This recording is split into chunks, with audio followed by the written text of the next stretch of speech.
everyone, this is Somti. Welcomes you all in biology learning. In the last class, we had talked about the terminology related to Mendel's experiment, and in that concept, two of the terms remain, which I have skipped. The first one is phenotype. phenotype का मतलब होता है any observable और external character of organism, वो चीज जो आप externally देखकर organism के बारे में बता पा रहे हो. Like the height of organism, आप externally observe करके बता सकते हो that this one is short and this one is tall. So the observable trait means character.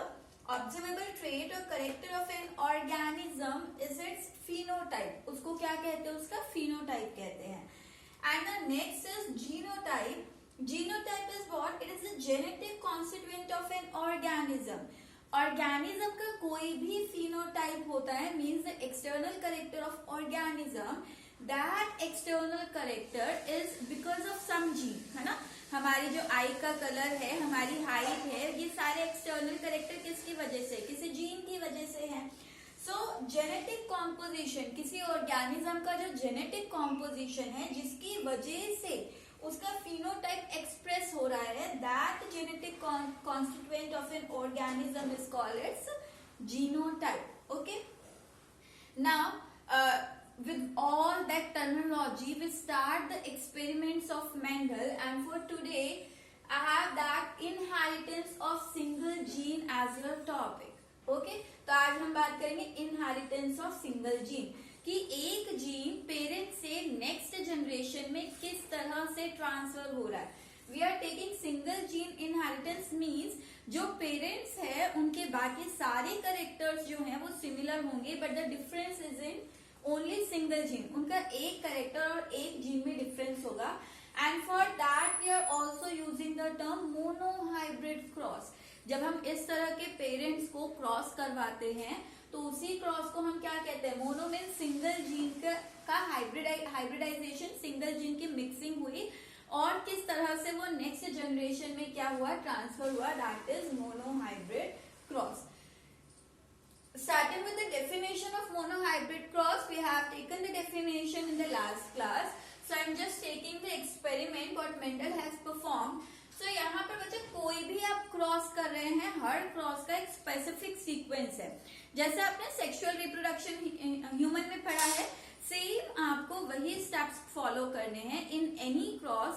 First you have to know कि पेरेंट्स क्या है, उस पेरेंट्स से गैमेट्स कैसे बने, गैमेट्स के बाद वहां पर गैमेट्स का फ्यूजन हुआ तो पहली जनरेशन कैसे आई, एंड यहाँ पर हम जनरेशन का फर्दर सेल्फिंग करवाते हैं so that the outcome becomes the F2 generation, कि हमें F2 जनरेशन जो है हम ऑब्जर्व कर पाए, ताकि हम पता लगा पाए कि करेक्टर जो है ऐसा तो नहीं कि एक जनरेशन में आपका विजिबल हुआ है और नेक्स्ट जनरेशन में ना हो. तो यहाँ श्योरिटी के लिए कि जो करेक्टर इनहेरिट हो रहा है वो आगे के जनरेशन में भी आपका इनहेरिट होगा, यहाँ पर हम F2 जनरेशन तक क्रॉस जो है वो करते हैं. Okay, so starting with the first point, हम किसी भी क्रॉस में क्या कर रहे हैं? पहले पेरेंट्स को देख रहे हैं, और पेरेंट्स में भी हम दो पॉइंट देखेंगे. जब पेरेंट्स का फिनोटाइप कैसा है and the second is the genotype of parents. Like I have taken, क्योंकि हम सेक्सुअल रिप्रोडक्शन की बात करें, दो पेरेंट्स इन्वॉल्व होंगे, तो फिनोटाइप मैंने लिया. Phenotype means external character. External character यहाँ पर मेंडल ने क्या किया? एक्सटर्नल करेक्टर देखते हुए एक प्लांट सेलेक्ट किया जो कि टॉल हाइटेड था, बड़ा था, and the second one is short. Okay, then यहाँ पर जीनोटाइप, क्योंकि मेंडल को पहले जीनोटाइप नहीं पता था बच्चा, लेकिन ये जो हम क्रॉस कर रहे हैं ये मेंडल की ऑब्जर्वेशन है, यानी मेंडल ने हमें सब कुछ बताया. मेंडल अंकल जी आपके लिए सब करके गए हैं, आपको सिर्फ रिवीजन करना है. सो यहाँ पर क्या है? जीनोटाइप हमें यहाँ पर पता है. सो टॉल के लिए मैंने आपसे कल बात की थी, मेंडल अपने एक्सपेरिमेंट में पेरेंट्स को हमेशा कैसा लेता था? प्योर फॉर्म में लेता था. प्योर फॉर्म यानी कि जो अलीलिक फॉर्म होगी वो क्या होंगी? सेम होगी. तो यहाँ पर जीनोटाइप टॉल के लिए क्या है? Capital T, and for short it is small T. So हमने यहाँ पर बात कर ली पेरेंट का फिनोटाइप क्या है, पेरेंट का जीनोटाइप क्या है. नेक्स्ट व्हाट विल हैपन, कि पेरेंट्स से आपके क्या बनते हैं, गैमेट बनते हैं, जैसे आपने सेक्सुअल रिप्रोडक्शन में पढ़ा है। सो यहाँ पर गैमेट फॉर्म हुए, टॉल से जो गैमेट बने वो क्या बने, कैपिटल टी और कैपिटल टी। जो उसका जीन है वही जीन तो आगे गैमेट में जाएंगे। तो यहाँ पर जीन थे कैपिटल टी, तो गैमेट में भी क्या गया, कैपिटल टी गया। And for the short the gamete is small T and small T. Okay, now from this gamete, इन दोनों पेरेंट्स के गैमेट क्या होंगे, आपस में फ्यूज होंगे, और फ्यूज होंगे तो यहाँ पर बनेगी F1 generation. F1 we are using for filial and in the Greek word filial का मतलब होता है पहली। तो क्योंकि ये पेरेंट्स के फ्यूजन, गैमेट फ्यूजन के बाद पहली जनरेशन बनी है, तो ग्रीक में इसी पहली जनरेशन को क्या कहा जाता है, फीलियल जनरेशन। सो यहाँ पर बच्चा अगर हम देखें तो आपका इस पेरेंट का गैमेट, टॉल वाले का गैमेट आपका इस गैमेट से भी फ्यूज हो सकता है एंड इस पेरेंट के इस गैमेट से भी फ्यूज हो सकता है। सिमिलरली सेकेंड गैमेट जो है वो भी आपका इस गैमेट के साथ भी फ्यूज हो सकता है एंड आपका इस गैमेट के साथ भी फ्यूज हो सकता है। अब यहाँ पर आपका कोई भी गैमेट फ्यूज करे, हमेशा आपकी F1 जनरेशन क्या आएगी, दोनों का हाइब्रिड, दोनों की मिक्सिंग होगी, है ना। हम यही पढ़ रहे हैं, हाइब्रिड मतलब मिक्सिंग हो रही है। तो यहाँ के दोनों के जीन की मिक्सिंग हुई, तो इस पेरेंट का कैपिटल टी और सेकेंड पेरेंट का स्मॉल टी टुगेदर आए, ठीक है। और यहाँ पर फिर मेंडल ने ऑब्जर्व किया, क्योंकि उसे जीनोटाइप तो थोड़ा ना दिख रहे थे, जीन विजिबल नहीं होते हैं। सो यहाँ पर एक्चुअली मेंडल को ये जीन नहीं दिखे। मेंडल को क्या दिखा कि जब उसने टॉल और शॉर्ट को क्रॉस किया तो उसे पहली जनरेशन में सारे प्लांट कैसे मिले, टॉल मिले, उसे शॉर्ट मिला ही नहीं, ठीक है। फिर यहाँ पर उसने क्या किया, इस टॉल की सेल्फिंग कराई, ठीक है बच्चा, क्योंकि जीनोटाइप यहाँ नहीं पता था, हम उनकी ऑब्जर्वेशन पढ़ रहे, यानी कि अब हमें सब कुछ पता है, इसलिए हम पहले से ही ले रहे हैं। ऑल्दो उनको ये नहीं दिखा था, उन्हें ये चीज दिखी थी, ऑब्जर्वेबल कैरेक्टर। ओके, सो यहाँ पर अगर मैं F1 जनरेशन में देखूं तो फिनोटाइप और जीनोटाइप रेशियो F1 जनरेशन का क्या है, 4:1। फिनोटाइप होता है एक्सटर्नली, तो एक्सटर्नली सारे कैसे हैं, टॉल है, तो 4 क्या हो गए, टॉल, और 0 यहाँ पर क्या रहेगा, शॉर्ट, शॉर्ट तो एक भी नहीं मिला। देन यहाँ पर जीनोटाइप रेशियो क्या होगा, जीनोटाइप के सारे यहाँ पर क्या बने, capital T and small T. कोई और जीनोटिपिक कॉम्पोजिशन या जेनेटिक कॉम्पोजिशन हमें देखने को नहीं फॉर्म मिल रही है। तो यहाँ पर जीनोटाइप और फिनोटाइप दोनों ही रेशियो क्या होंगे, 4:1, जहां पर फिनोटाइप में 4 जो है टॉल है और 0 जो है वो शॉर्ट है। And if we talk about genotype तो 4 क्या है, capital T and small T, और यहाँ पर शॉर्ट जो है उसके लिए आपका कोई जीनोटाइप नहीं है, ठीक है। नाउ सी, यहाँ पर उन्होंने क्या किया, उन्हें सारे प्लांट टॉल दिखे। हम मेंडल की सोचते, मेंडल ने यहाँ पर ये टॉल और शॉर्ट को क्रॉस किया, सारे पौधे पहली जनरेशन में टॉल। फिर उसने क्या किया, इस टॉल प्लांट के अंदर जो फ्लावर बने उन्हीं फ्लावर की सेल्फिंग करवाई। अब सेल्फिंग में बच्चा एक फ्लावर का पॉलन उसी फ्लावर के स्टिग्मा पर भी आ सकता है, that is autogamy, we have studied that in second chapter. या फिर एक प्लांट के 2 फ्लावर के बीच में भी आपका सेल्फिंग हो सकती है, क्योंकि जेनेटिकली वो दोनों फ्लावर क्या हैं, सेम है। तो ऑटोगैमी एंड जिटिनोगैमी, सेल्फिंग का मतलब दैट, ऑटोगैमी और जिटिनोगैमी कुछ भी हो सकता है। तो यहाँ पर सेल्फिंग की गई, और सेल्फिंग की गई किसकी, F1 जनरेशन की, यानी कि उसे जीनोटाइप तो पता नहीं, उसने क्या किया, 2 टॉल पौधे जो कि F1 में मिले थे उसे, उन दोनों को फिर से क्या करवाया, क्रॉस करवाया। And what he observe, now see, यहाँ पर अब ये जो इसने पौधे लिए हैं ये क्या है, ये सेल्फिंग की है इसने F1 जनरेशन की। F1 में जो टॉल दिखे उन दोनों की क्या की, सेल्फिंग की। और यहाँ पर ये आपके फिर से क्या बने, इन पेरेंट्स से गैमेट बनेंगे। तो यहाँ पर आपका टॉल से गैमेट बना, टॉल को रिप्रेजेंट किया हमने कैपिटल टी स्मॉल टी, क्योंकि यही F1 जनरेशन थी। इससे गैमेट बना कैपिटल टी स्मॉल टी, और इस वाले से गैमेट बना capital T small T. Although Mendel को गैमेट नहीं दिखते थे, ओके। तो मेंडल ने क्या किया, सिंपली जब टॉल को क्रॉस किया उसने अपने एक्सपेरिमेंट की ऑब्जर्वेशन देखी बच्चा, ओके। और ऑब्जर्वेशन में उसने क्या देखा कि जब इन दोनों को क्रॉस किया गया तो यहाँ पर आपकी क्या कंडीशन रही, प्रोबेबिलिटी रही, और उसी प्रोबेबिलिटी को मेंडल ने एक स्क्वायर की फॉर्म में ग्राफ किया, और इसी स्क्वायर को कहा जाता है पुनेट स्क्वायर, ओके, ताकि आपका कैलकुलेशंस इजी रहे। सो यहाँ पर F2 जनरेशन में आप ड्रॉ करते हैं ये पुनेट स्क्वायर। पुनेट स्क्वायर में एक तरफ आप एज्यूम कर लो, क्योंकि मेल और फीमेल कुछ नहीं है यहाँ पर, सो हमने एज्यूम कर लिया एक तरफ इसका, इस वाले प्लांट का क्या है, सिग्मा है, यानी कि फीमेल पार्ट है, और दूसरे प्लांट की हमने क्या ली है, पॉलन ली है, ओके, और दोनों को क्या करवाया, फ्यूज कराया। तो एक तरफ आपने फीमेल ले लिया एक प्लांट का, दूसरी तरफ दूसरे आपके एक फ्लावर का फीमेल ले लिया, दूसरे फ्लावर का मेल ले लिया। एंड यहाँ पर जब क्रॉस किया गया तो क्रॉस कैसे किया जाता है बच्चा, कैपिटल टी स्मॉल टी को आपने लिखा और दूसरी तरफ दूसरे पेरेंट को लिख दिया capital T small T, okay. अब यहाँ पर क्रॉस किया गया तो इस तरह से पहले स्क्वायर को आप इस तरह से कंबाइन करेंगे, तो यहाँ पर इस पेरेंट का कैपिटल टी दूसरे पेरेंट के कैपिटल टी के साथ फ्यूज हुआ। अब इस पेरेंट का कैपिटल टी दूसरे पेरेंट के स्मॉल टी से फ्यूज हुआ। जहां पर भी आपको ये कंडीशन दिखती है हेट्रोजाइगस, तो यहाँ पर हमेशा आपको कैपिटल अल्फाबेट पहले लिखना है और फिर आपको लिखना होता है स्मॉल अल्फाबेट। तो कैपिटल टी आप पहले लिखेंगे and then you will write the small alphabet. Similarly अब नीचे आ जाओ, capital T and small T, तो पहले क्या लिखा जाएगा, capital alphabet then followed by the small alphabet, and last अगर मैं बॉक्स देखूं तो यहाँ से स्मॉल टी और यहाँ से भी स्मॉल टी। इस तरह से पुनेट स्क्वायर कंप्लीट हुआ, ओके। अब उसे पुनेट स्क्वायर जीन में ही दिखे थे, उसे क्या दिखा कि जब इन दोनों को क्रॉस किया गया तो यहाँ पर प्रोबेबिलिटी क्या आई, कुछ प्लांट्स तो थे वो आपके थे टॉल और उसमें कुछ प्लांट थे शॉर्ट, यानी कि ये देखा गया कि जो फिनोटिपिक रेशियो था एक्सटर्नली 3 अगर टॉल थे तो उन 3 में एक क्या था, शॉर्ट था। तो ये 3 क्या है, टॉल है, और एक क्या है, शॉर्ट है। और जीनोटाइप अगर हम देखें तो बच्चा देखो, जहां पर भी कैपिटल टी था तो पेरेंट कैसे थे, टॉल, तो ये पौधे भी क्या होंगे, toll.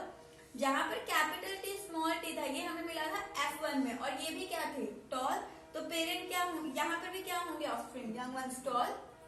And where you have the small t, तो small t पेरेंट कैसा था, शॉर्ट, तो यहाँ ऑफस्प्रिंग भी कैसा है, शॉर्ट है। मीन्स यहाँ पर फिनोटिपिक रेशियो, एक्सटर्नल रेशियो अगर हम देखें तो एक्सटर्नल क्या है, टॉल और शॉर्ट दिख रहे बाहर से हमें पौधे, या तो बड़ा है या छोटा है। उसने देखा कि आपका 3 पौधे अगर बड़े हैं तो उसमें एक पौधा क्या है, छोटा। अब इसका मतलब ये नहीं कि यहाँ 4 ही पौधे आए थे, ये जब हमने पौधों को मेटिंग की हमें बहुत सारे सीड मिले होंगे। ये बच्चा प्रोबेबिलिटी बताता है, प्रोबेबिलिटी जैसे 100 में से अगर आपसे पूछ लिया जाए आपको 100 सीड मिले, उसमें आपका कितना टॉल होंगे, कितने शॉर्ट, तो आप सिंपली लगा लो कि यहाँ पर अगर 100 टोटल सीड है तो 3/4 आपके क्या होंगे, टॉल होंगे, क्योंकि ये 4 बॉक्स है और 4 में से 3 की प्रोबेबिलिटी क्या है, टॉल होने की। तो 100 सीड में से 3/4 करेंगे आप, 3/4 करेंगे तो आपको टॉल मिलेंगे। अगर आपसे पूछ लिया जाए यहाँ शॉर्ट होने की क्या प्रोबेबिलिटी है, तो 100 सीड अगर आपको टोटल मिल रहे हैं यहाँ पर, तो उसमें आपका शॉर्ट क्या रहेगा, इन 4 बॉक्स में से एक शॉर्ट है, यानी कि प्रोबेबिलिटी क्या है, आउट ऑफ 4 एक बॉक्स में शॉर्ट है, आउट ऑफ 4 3 बॉक्स में टॉल है। तो जो मेंडल के एक्सपेरिमेंट थे they are not the precise result, ये प्रिसाइज रिजल्ट नहीं थे। मेंडल के सारे एक्सपेरिमेंट बच्चे प्रोबेबिलिटी बताते हैं, यानी संभावना क्या है। तो यहाँ पर संभावना थी कि शॉर्ट भी अपीयर होगा, और यही आपका मोनोहाइब्रिड क्रॉस रहा। अब यहाँ पर हर जनरेशन के बाद आपको फिनोटिपिक और जीनोटिपिक रेशियो देना होता है। सो यहाँ फिनोटिपिक रेशियो हमने देख लिया टॉल शॉर्ट का। If I talk about genotype, तो इस बॉक्स में आपको 3 तरह के जीन्स दिख रहे हैं। One is capital T with capital T, second is capital T with small T, and third is small T with small T. आपने तीनों जीन यहाँ लिख लिए। कैपिटल टी कितना है 1, capital T with small T कितना है 2, एंड स्मॉल टी कितना है 1। So the genotypic ratio of F2 generation is 1:1, okay. Now इस पूरे मोनोहाइब्रिड से मेंडल ने कंक्लूड क्या किया, क्या देखा उसने। सो इस पूरे मोनोहाइब्रिड से मेंडल ने यहाँ कंक्लूड किया उससे दो प्रिंसिपल्स बताए, लॉज बताए। ओके, सो यहाँ पर one is law of dominance. अब दो चीजें, एक और बात, प्रिंसिपल और लॉ क्या होते हैं? लॉ हम बोलते हैं जो यूनिवर्सली एक्सेप्टेड हो विद नो एक्सेप्शन, जहां कोई एक्सेप्शन ना हो, हमेशा वही चीज रहेगी। प्रिंसिपल होते हैं जो सही हैं, फॉलो हो रहे हैं, बट वहां पर कई जगह पर एक्सेप्शंस हो सकती है। सो यहाँ पर जो मेंडल ने दिए थे, यहाँ पर बच्चा एक तो था प्रिंसिपल ऑफ डोमिनेंस, क्योंकि इसकी एक्सेप्शन थी, ये पूरी तरह से आपका 100% श्योर नहीं था। एक्सेप्शन दैट विल टेक, कि जहां पर हम बात करेंगे मेंडल्स के ड्रॉबैक की, तो हम एक्सेप्शंस देखेंगे कि क्या यहाँ पर एक्सेप्शन रही। बट अभी हम समझ लेते प्रिंसिपल ऑफ डोमिनेंस क्या था।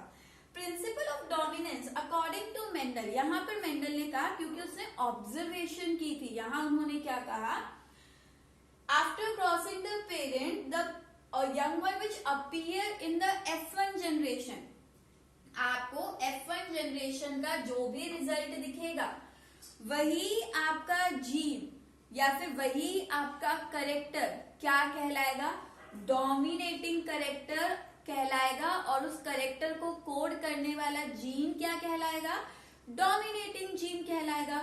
सो यहाँ पर मेंडल ने कहा the character which expresses in the first generation, आपका वो करेक्टर जो कि पहली जनरेशन में एक्सप्रेस हुआ, that character is dominating character, and the character coded by which gene, that gene is called the dominating gene. और वो करेक्टर को कोड करने वाले जीन को हम क्या कहेंगे, dominating gene.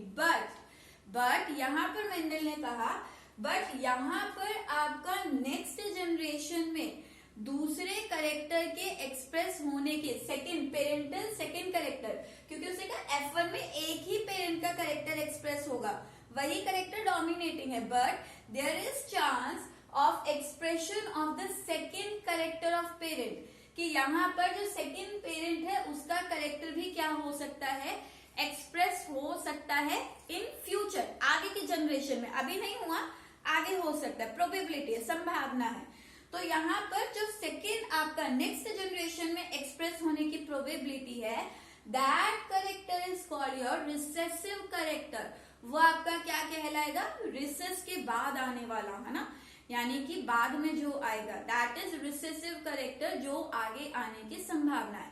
And the character is coded by a gene, that gene is called recessive gene. और ये करेक्टर को जो जीन कोड करेगा, जो कि बाद में आने की संभावना है, वही जीन आपका क्या कहलाएगा, रिसेसिव जीन कहलाएगा, जो उन्हें अपने ऑब्जर्वेशन में दिखा। पहले आपका सारे क्या थे, टॉल, यानी कि ये टॉल कैसा हो गया, ये हो गया मेंडल का डोमिनेंट करेक्टर। हमने यहाँ पर बात की थी ना फर्स्ट लेक्चर में कि मेंडल के एक्सपेरिमेंट में पी प्लांट के कुछ करेक्टर डोमिनेटिंग थे और कुछ करेक्टर क्या थे, रिसेसिव। तो वहां पर जब प्लांट हाइट की बात की गई थी तो टॉल को हमने क्या रखा था, डोमिनेटिंग। क्यों बच्चा, अब यहाँ सोचो, वो डोमिनेटिंग ऐसा नहीं कि हमें पहले से पता है कि वो डोमिनेटिंग है, वो एक ऑब्जर्वेशन थी, वो उसने देखा कि वो ऐसा होता है एनवायरमेंट में, तो उन्होंने कहा कि जो एक्सप्रेस हुआ पहले वो क्या कहलाएगा, डोमिनेटिंग करेक्टर कहलाएगा। और इस करेक्टर को कोड कौन सा जीन कर रहा है, इस जीन की वजह से। यहाँ पर ये जो टॉल आया है पौधा, वो किस जीन की वजह से, इस जीन की वजह से। तो यही जीन आपका क्या कहलाया, डोमिनेटिंग जीन। अब यहाँ पर एक और बात सुनते हैं, यहाँ पर ऐसा क्या हुआ कि स्मॉल टी जो है वो एक्सप्रेस नहीं हुआ। बाद में मेंडल ने ये चीज कही कि यहाँ पर क्या होता है, क्वालिटी मैटर्स करती है, कि जो जीन आपका एनवायरमेंट के साथ बेटर अडेप्ट हो पाया। जैसे हमारी बॉडी में बहुत सारे जीन हैं, कुछ एक्सप्रेस हो पाते हैं, कुछ नहीं हो पाते हैं। एक्सप्रेस कौन हो पा रहा है, जो एनवायरमेंट के साथ आपका इजिली कॉप अप कर जाता है। तो आपका वो जीन जो एनवायरमेंट के साथ अडेप्ट हो पाता है वो एक्सप्रेस हो जाता है, और जो एनवायरमेंट के साथ एक्सप्रेस नहीं हो पाता वो आपका, सॉरी, जो एनवायरमेंट के साथ अडेप्ट नहीं कर पाता वो आपका क्या होता है, एक्सप्रेस नहीं होता। बाकी ये जीन दोनों ही किसी ना किसी करेक्टर के लिए कोड कर रहे थे, यानी कि जीन कोई ना कोई प्रोटीन बना रहे थे। बट यहाँ पर ज्यादा प्रोटीन कौन बना पाया, कैपिटल टी, तो ये ज्यादा आपका एक्सप्रेस हो पाया, ठीक है। तो यहाँ पर आपका डोमिनेटिंग जीन एनवायरमेंट के साथ बेटर अडेप्टेड था, इसीलिए ये बेटर एक्सप्रेस हुआ और यहाँ पर एक करेक्टर को कोड किया, ओके। देन यहाँ पर उन्होंने देखा F2 जनरेशन में, F2 जनरेशन में तो भाई शॉर्ट भी आ गया, क्यों, क्योंकि आपने पेरेंट शॉट लिया था, तो उन्होंने क्या कहा, संभावना है आगे की जनरेशन में एक्सप्रेस हो सकता है, और जो आगे एक्सप्रेस हो वही आपका क्या कहलाएगा, रिसेसिव करेक्टर, यानी कि शॉर्ट होना क्या है, ये एक रिसेसिव करेक्टर है। और इस करेक्टर को कोड कौन कर रहा है, स्मॉल टी, तो स्मॉल टी आपका क्या हो जाएगा, that will become your recessive gene, ये क्या हो जाएगा, रिसेसिव जीन हो जाएगा। This is your principle of dominance, okay? Then the law of segregation, इसी monohybrid से इन्होंने एक और law दिया, law of segregation. This is law means it is universally accepted without any exception. So law of segregation क्या कहता है, law of segregation कहता है कि जब भी गैमेट फॉर्म होंगे, हम सबको पता है गैमेट फॉर्मेशन के टाइम पर किस तरह का डिवीजन होगा बच्चा, मियोसिस, ओके, मियोसिस यानी रिडक्शन डिवीजन। सो यहाँ पर इन्होंने कहा कि लॉ ऑफ सेग्रीगेशन, सेग्रीगेशन का मतलब होता है सिंपल वर्ड्स में सेपरेशन, सेपरेट होना, ठीक है, सेपरेट होना।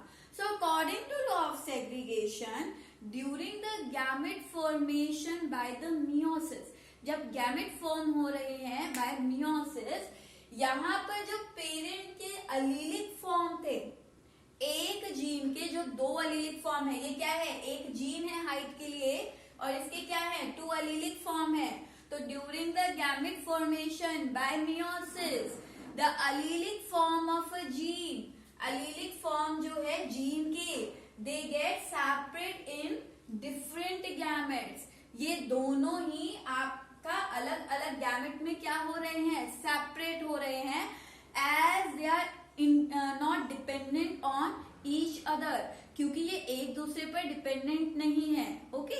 सो ये अपना फ्रीली अलग अलग गैमेट के अंदर मूव करते हैं, that is law of segregation. देखो दोनों पेरेंट्स में एक जीन के दोनों एलीलिक फॉर्म सेपरेट हो रहे हैं ड्यूरिंग गैमेट फॉर्मेशन, यहाँ पर भी देखो एक जीन, जीन क्या है हाइट के लिए, उसके दो एलीलिक फॉर्म है इस प्लांट में, और ये दोनों एलीलिक फॉर्म गैमेट फॉर्मेशन के क्या टाइम पर क्या हो रहे हैं, अलग अलग गैमेट्स में मूव ऑन कर रहे हैं, as they are not dependent on each other, क्योंकि एक दूसरे पर डिपेंडेंट नहीं है, ओके।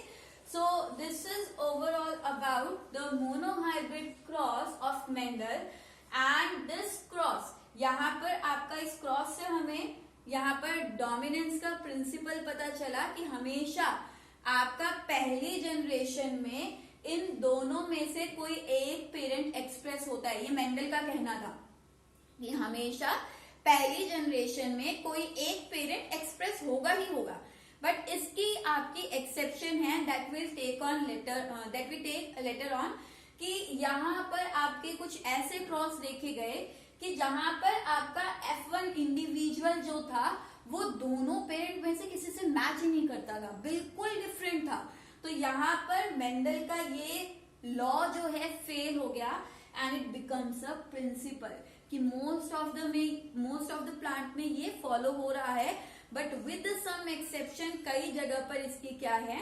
एक्सेप्शन है, okay.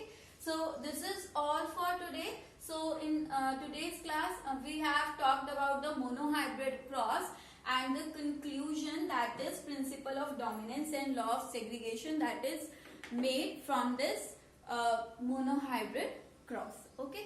This is all for today. Thank you so much.